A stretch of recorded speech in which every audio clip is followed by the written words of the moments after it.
Dime si no te ha pasado que cuando escuchas a un político dar un discurso explicando lo maravillosa que ha sido su gestión gubernamental mientras se encuentran en el poder, de cómo ha sacado de la pobreza a más ciudadanos que habitantes hay en su país y cómo la economía ha crecido por encima de los estándares lógicos que no se reflejan en el resultado de la población, y hasta nos da la impresión que están hablando de otros países y no del territorio que están gobernando. Sin embargo, a la hora de analizar todos los argumentos políticos, no entendemos cómo puede un político decir algo que está tan lejos de la realidad que plantean y ni siquiera les pica la mentira para estallar de risa. Y si al sentirte ajeno a las elocuencias emitidas por los gobernantes de tu país o de cualquier otro que hayas escuchado por ahí, también habrás notado que la oposición política a estos gobernantes parece tener siempre la razón, aun cuando sean políticos que hayan gobernado antes o buscan subir al poder. Pero de igual modo te identificas más con esa posición de negatividad hacia los gobernantes. Déjame decirte que no estás mal ni estás padeciendo de demencia. Lo que sucede es que te están engañando con un discurso de posverdad. Vamos a analizar el dilema de la posverdad y el engaño del discurso político para que entendamos mejor lo que ocurre con la política en nuestros países, pero más importante aún, cómo hacer para no tragarnos el cuento del populismo. Analízate esto.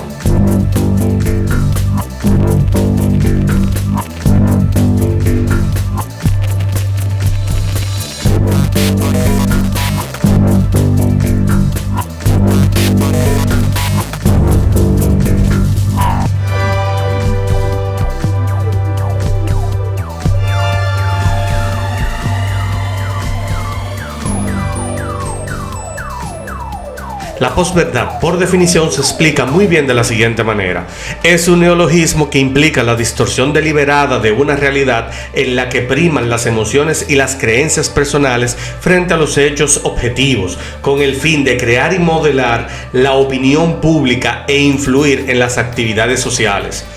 A la posverdad también se le llama mentira emocional, por esa característica de poder presentar un argumento negativo con un valor positivo, supuestamente visto desde otra perspectiva, que por lo general es el punto de vista del político que pone su discurso como una justificación de sus resultados, o entendimiento de ideas a modo de poder influir en la sociedad de manera persuasiva y oportuna para quienes no cuestionan mucho los argumentos que exponen, llegando con esto a simpatizar con la media baja de los intelectuales en una nación.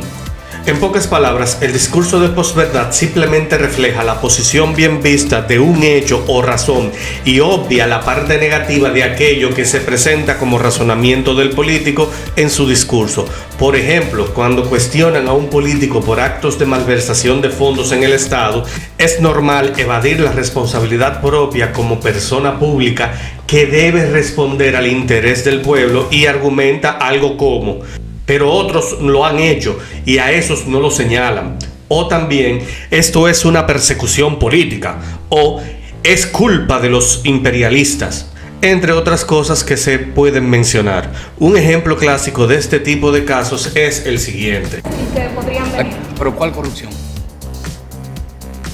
Es que hablar en términos genéricos siempre es peligroso. ¿Cuál es la corrupción? ¿Dónde están los escándalos que ustedes tienen de corrupción en el Estado Dominicano? ¿Dónde están? A mí me gustaría que, y se lo he pedido a ellos, que tienen casos concretos que lo señalen. Muchas veces este discurso puede ser un poco sofisticado y llega a ser difícil de cuestionar cuando se plantean situaciones en contraposición a experiencias vividas por el mismo pueblo cuando se argumenta: estamos mejor ahora que como estábamos en la gestión pasada, simplemente para evadir una responsabilidad actual o hecho que es vergonzoso por mala práctica gubernamental. Y es que la posverdad, a pesar de basarse en los hechos que se cuestionan, busca crear un debate que se dirija a las emociones y pasiones de quienes cuestionan los argumentos para no tener que responder directamente a las cuestiones relacionadas o en conocimiento de su gestión política. Y muchas veces este discurso es usado para evadir el nivel de conocimiento que un político tiene respecto a cómo resolver los problemas sociales. Es interesante saber que la posverdad ha sido un modelo argumental que se formó a mediados del siglo XIX con una corriente filosófica llamada positivismo, la cual tiene la siguiente definición.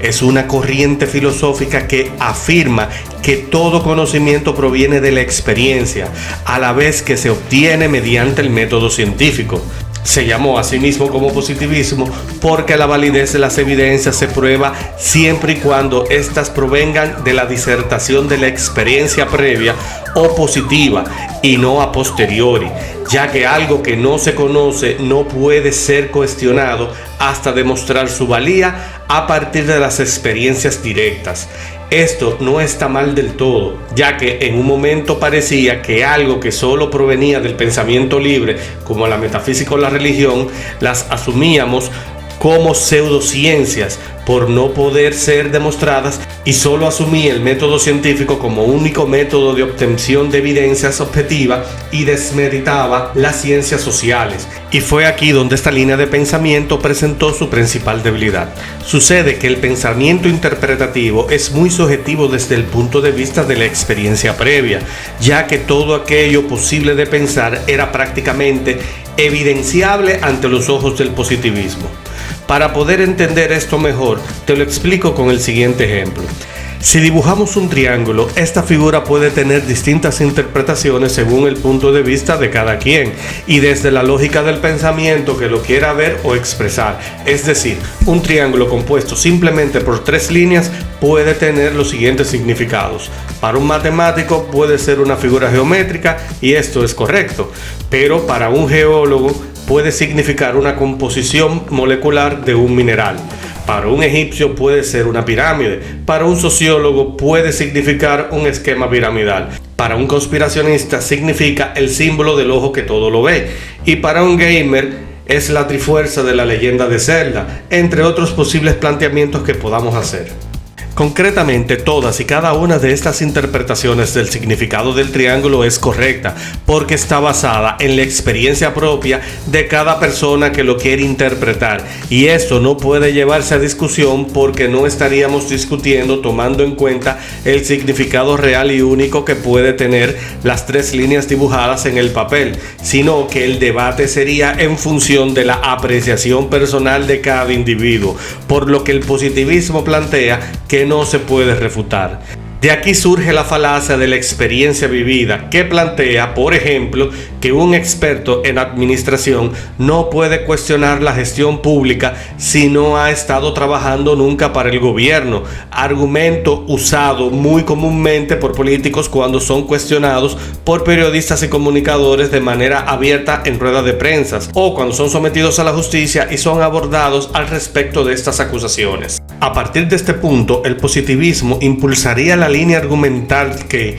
por muchos años fue fraguando el discurso político y a mediados de los años 80, quizás desde antes, ya se venía conociendo como posverdad y ha tenido su mayor popularidad en los últimos tiempos, luego de que Donald Trump hiciera una carrera política muy agresiva en el 2012 que lo llevaría a ser presidente de los Estados Unidos en 2016. Para entender esto de una manera más clara, antes de entrar al discurso político, debemos entender estos 3 ejemplos muy contundentes que te harán comprender este fenómeno del pensamiento positivista. South Park es una de las series animadas para adultos más polémicas y controversiales de nuestros tiempos y hacen cuestionamientos a realidades sociales que son incorrectas o estúpidas, pero que los hacen ver como lógicas en la primera parte del capítulo desde el punto de vista de quienes defienden las posiciones que se cuestionan para darles la razón al principio, pero que luego le dan la vuelta demostrando el sinsentido de la manera de pensar de muchos, haciendo ver cómo somos manipulados a entender algo que simplemente está planteado desde la lógica positivista de un pequeño grupo que desea imponer sus ideas en los demás y que solo lograrían ese objetivo si no se analizara adecuadamente el trasfondo de la lógica del pensamiento y la justificación absurda de quien lo plantea. Es el caso de Eric Cartman, el más controversial de los personajes, el niño astuto y manipulador que retuerce la realidad para salirse con la suya siempre, pero que de una manera genialmente argumentada que le permite influir en la voluntad de los demás de una manera increíblemente audaz. Y es que este personaje está basado en ese antagonismo popular del personaje, que no es malo por naturaleza, sino que sus acciones, diálogos y manera de hacer ver como positivo sus planteamientos hace que lo veamos como el personaje que en cualquier momento cambiará la dirección del capítulo a su favor, pero que al final su discurso de posverdad es revelado por sus propios amigos, Stan y Kyle, quienes siempre dan el mensaje objetivo y oportuno de por qué no se puede creer en un discurso sin justificar las razones o beneficios de quien emite el argumento, que al final de cuentas desea influir en la aceptación de los demás para salirse con la suya. Ya hemos visto cómo muchos de los capítulos de South Park no solo han predicho eventos años después de su emisión, incluso con un nivel de precisión mucho mayor que el de los Simpsons, sino también cómo hacen un planteamiento lógico y de mucho mayor argumento irrefutable para encontrar solución, o por lo menos desenmascarar a quienes plantean soluciones buscando no aceptar la responsabilidad de sus acciones. Y esto se debe a que cada capítulo de South Park se fundamenta en analizar minuciosamente los discursos y planteamientos de esas líneas de pensamiento subjetivos que nos encontramos a diario en personas que plantean ideas que solo son válidas desde su punto de vista particular. De aquí que para muchas personas South Park es hiriente y sarcástico por burlarse de la ideología de otros. Pero lamentablemente es muy cierto lo que entendemos desde la generalidad del mismo discurso social. El caso del debate del Máster Muñoz y Diego Rusarín en México, donde el experto en negocios y coach de emprendedores se enfrentó en una discusión ideológica contra un experto del pensamiento filosófico intelectual de la línea del materialismo histórico, que se plantearon y refutaron ideas de uno contra el otro para querer demostrar quién tiene la razón en virtud de esa posición intelectual. Pero ya sabemos cómo terminó la discusión. Es obvio entender que en este enfrentamiento intelectual no fue un debate, y no entraré en detalles de esto, ya que explico en un video titulado El arte de debatir de este mismo canal cómo y de qué manera debe presentarse un debate para considerarse como tal. Pero sí hay que destacar que la debacle de Carlos Muñoz, quien fue el ideólogo del llamado debate y quien organiza el mismo para invitar a Diego Rusarín, no quedó bien parado debido a que Rusarín planteó su discurso en virtud de contrarrestar la posverdad de Muñoz por los planteamientos hechos desde el punto de vista del mismo llamado vendehumos mexicano. En pocas palabras, vimos cómo Carlos planteó de entrada un contraargumento de la capacidad de Diego Rusarín de no canalizar todo su conocimiento, hacer lo mismo que hace Muñoz, e incluso decir que censuraría mucho de su contenido por hacerle daño al marketing. Este fue el detonante para que Diego Rusarín utilizara todo su intelecto y conocimiento en desmentir cada una de las posiciones del vendehumo mexicano. La realidad es que Rusarín en su discurso nunca personalizó sus opiniones al respecto, y todo su discurso fue anti-posverdad, y eso se demuestra al ver el llamado debate, donde lo explica en más de una ocasión. Esto no se trata de ti, se trata de la realidad de toda la tribu que te sigue. Mientras que Carlos Muñoz solo basó sus planteamientos en ideas y vivencias personales, manteniendo la mentalidad del positivismo formal y orientando el universo de sus resultados solo a aquellos a quienes sí les había servido su conocimiento de redes sociales y sus cursos de Mastermind, pero omitiendo completamente a aquellos a los que no les había funcionado sus ideas. Lo interesante del caso es que el mismo Carlos Muñoz había advertido en sus videos de motivación y coaching que su contenido está dirigido a quienes facturan por encima de los $20 millones al año, y es aquí que se contradice y su posverdad le hace perder el debate. Es que las ideas y planteamientos de emprendimiento de Carlos Muñoz solo funcionan para quienes manejan estas grandes cantidades de dinero, siendo el porcentaje mínimo de personas que son exitosas en sus emprendimientos en Latinoamérica. Sin embargo, su tribu es mucho mayor a ese porcentaje de afortunados, y es donde Diego Rusarín lo acorrala en el enfrentamiento de las ideas y lo doblega ante la lógica y el pensamiento formal. demostrando que la posverdad es refutada muy fácilmente cuando se contraargumenta en base a los planteamientos generales, donde también hay que ver lo negativo de los resultados y aceptarlos, lo que le da mucho sentido a aquella frase que dice en el debate: negarse la negatividad es negarse al cambio. Por lo tanto, es estancarse. Sin embargo, hay que reconocer que gran parte del contenido de Carlos Muñoz es de mucho valor intelectual y académico para quienes desean emprender, pero no tienen la adecuada preparación o ninguna. Y es la razón por la que puedo entender que Muñoz tiene un mérito bien ganado en el mundo de los negocios, ya que pocos explican los conceptos básicos de cómo funcionan los negocios, pero es cierto también que muchos de los videos motivacionales carecen de sentido lógico o simplemente se escapan a la realidad del resto de su tribu, por lo que consumir sus cursos, capacitaciones de Mastermind y demás servicios que el Máster Muñoz ofrece debe de consumirse con precaución y responsabilidad para evitar equivocarnos. Y por último está el ejemplo de cómo una banda de rock mexicana, la más irreverente y controversial de todos los tiempos, demostró que los discursos políticos estaban llenos de irrespeto al pueblo y cómo no podía ser de otra manera. Molotov les plantó todo su arte para desmontar el discurso político lleno de posverdad, demostrándole su irrespeto con canciones que al día de hoy, con más de 25 años, parece que fueron escritas el día de ayer cuando las volvemos a escuchar. Canciones como Que no te haga bobo Jacobo, donde cuestionan y atacan de manera directa el discurso de posverdad de la prensa pagada por los gobiernos a comunicadores y periodistas corrompidos por el poder y una fama mal tramada. Le hacen ver al pueblo que debemos pensar por nosotros mismos y no debemos dejar que otros nos contaminen con sus ideas retorcidas. De la misma manera, trilogías de canciones como Voto Latino, Hit Me y Gimme the Power, que plantean la incoherencia con la que los partidos políticos definen el futuro de un país basado en su propia realidad como la realidad de todos, cuando sabemos que solo unos pocos disfrutan de las riquezas que son pagadas por el pueblo. Santo Niño de Atocha representa la contraposición entre el pensamiento conformista que nos dejan en el discurso político, donde se nos hace creer que la razón de nuestra desgracia y pobreza son las eventualidades religiosas y divinas de la vida, pero en realidad es la parte del problema que no queremos ver, donde siempre está la respuesta a nuestra desgracia diaria.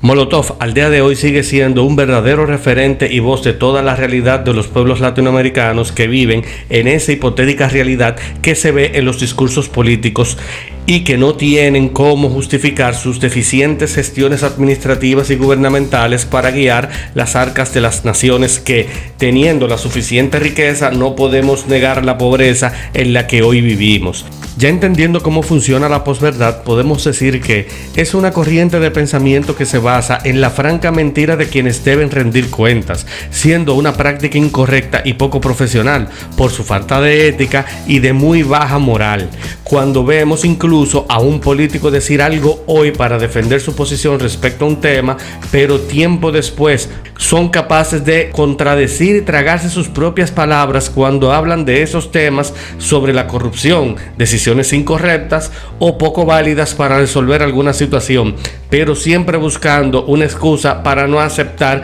que se equivocan.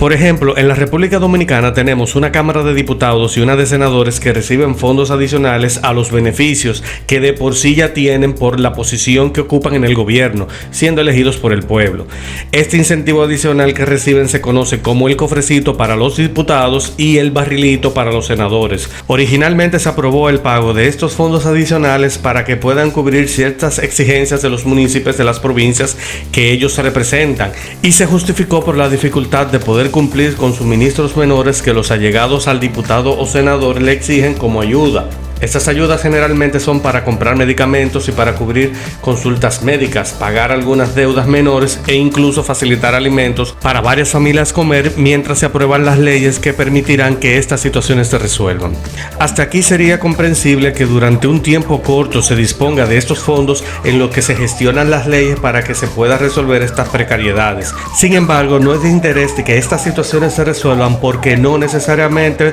deben usar todo el fondo asignado para resolver resolver los problemas. Tanto así que han habido diputados y senadores que han expresado de manera pública que ese dinero les sirve para hacer las campañas y poder reelegirse en el puesto, por lo que no están dispuestos a resolver del todo las situaciones originales por las que estos fondos fueron aprobados en su momento, y con más de 20 años recibiendo mensualmente esta ganancia por no hacer su trabajo, se han perdido cantidades millonarias con las que se pudiera resolver todos estos problemas sociales. Y es aquí, señores, donde está el dilema de la posverdad, ya que se justifican de muchas maneras para no aceptar que prefieren mantener en crisis el país antes de resolver de manera definitiva las situaciones que obligan a que un barrilito y el cofrecito sean entregados cada mes de manera indefinida. Esto, en pocas palabras, es beneficiarse de la crisis de otros de una manera descarada, recibiendo dinero del Estado, justificando que es para ir ayudando a sus municipios en lo que se resuelven las crisis, pero entregando a su pueblo menos de lo que reciben para estas ayudas y con total libertad de no tener que respaldar lo gastado. Es como cuando un gobernante nos dice que se están haciendo grandes inversiones en el sector de salud pública y nos muestran las enormes cifras de los costos de construcción de hospitales, compra de medicamentos y mejoras del servicio de salud, pero los mismos que aprueban los presupuestos son sobrevaluados. Una vez está listo e inaugurado el centro de salud que promovieron, no lo usan y prefieren atenderse con médicos en centros de salud fuera del país o del sector privado, aunque le digan al pueblo que tenemos el mejor sistema de salud pública de la región o del continente, lo cual es una completa contradicción social y moral que perjudica al pueblo y solo los beneficia a ellos. Lo mismo pasa con la educación, la seguridad ciudadana, el gasto público y el llamado crecimiento económico que en el Banco Central se refleja en cada rendición de cuentas que, siendo cierto el crecimiento económico, porque las cuentas están claras, sin duda alguna, pero la parte que no nos explican es cómo está distribuida la riqueza en función de ese crecimiento económico. Eso tiene una explicación razonable a beneficio de los que nos gobiernan, y es que, en palabras del economista y politólogo argentino Javier Milei, hay 4 formas de gastar el dinero del Estado: gastar mi dinero en mí, gastar mi dinero en otros, gastar el dinero de otros en otros y gastar el dinero de otros en mí, donde claramente el gasto mayor es gastando lo de otros en mí, o sea, en el político, y donde menos se gasta es lo mío en otros, dejando así claro que no es lo mismo lo recibido que lo entregado, y esto explica por qué las crisis nunca se resuelven de manera definitiva. Es por esto que en países como el nuestro, las crisis no se resuelven mientras haya quienes se beneficien de ellas, pero peor es que quienes se benefician son los llamados por el pueblo para resolverlas. Con eso se demuestra que la posverdad no es un discurso que se hace por desconocimiento, sino adrede por las implicaciones que tiene, pero que no son recíprocas hacia el resto de la nación. Los políticos están de acuerdo en que por ser ellos y por la posición que ocupan pueden recibir más de lo que les corresponde, pero no quieren que tú recibas lo mismo. Solo imagina que donde trabajas tu jefe te contrate por un alto sueldo para que resuelvas una serie de problemas en su empresa, pero no los resuelves, no cumples con los objetivos y cometes muchísimos errores, y en vez de cancelarte por ser un empleado deficiente y que es un mal ejemplo para los demás, te paga un bono casi el triple de lo que ganas para que cubras los errores que cometiste en el pasado. Por eso es que la clase política, cuando no sabe manejarse con sus responsabilidades, llevan a la quiebra al país que dirigen. Lo peor del caso es cuando el pensamiento de posverdad lleva a los políticos a creer que la mentira que dicen es verdad absoluta y que la misma es incuestionable, pudiendo decir que sería la metástasis de las consecuencias de este dilema político: convertirse en mitómanos por creerse sus propias mentiras. Y si a esto le agregamos a los aduladores que alimentan cada día más la posverdad de sus líderes políticos, entonces se llega a la situación que podemos ver hoy en día en los países como Venezuela, Nicaragua, Haití, Bolivia, entre otros,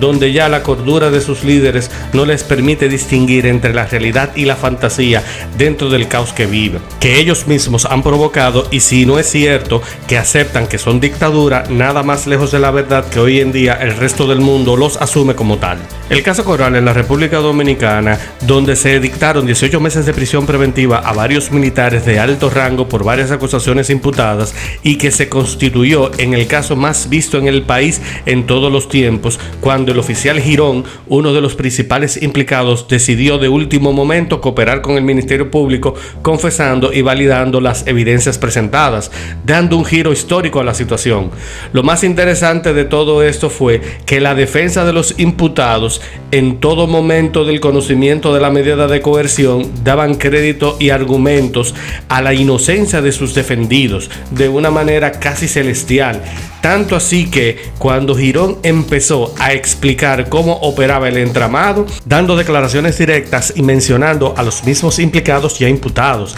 al día siguiente la defensa fue capaz de decir que lo dicho por Girón no puede tener incidencia en la decisión de libertad de sus defendidos, porque lo hizo para cubrir su falta. Eso da vergüenza a la clase profesional del derecho. Pero también vimos en el caso Medusa, donde la parte de la defensa de los imputados alegaban y sostenían la inocencia de cada imputado en el caso, pero de una manera tal que hacían ver al Ministerio Público como los verdaderos malhechores de la trama que se vivía. Sin embargo, el mismo día del conocimiento del juicio piden aplazamiento del mismo porque aún no habían leído el expediente y no sabían de lo que estaban siendo acusados sus defendidos. ¿Es correcto que un abogado asuma de inmediato la inocencia de su cliente sin saber siquiera qué tan implicado éste ha estado respecto a lo que se le acusa? Por lo menos debió pedirle a su cliente que le demuestre qué tan inocente es antes de meter la mano al fuego. No sé ustedes, pero yo me quedo con la frase dicha por Enrique Bunbury en su canción El hombre delgado que no flaqueará jamás,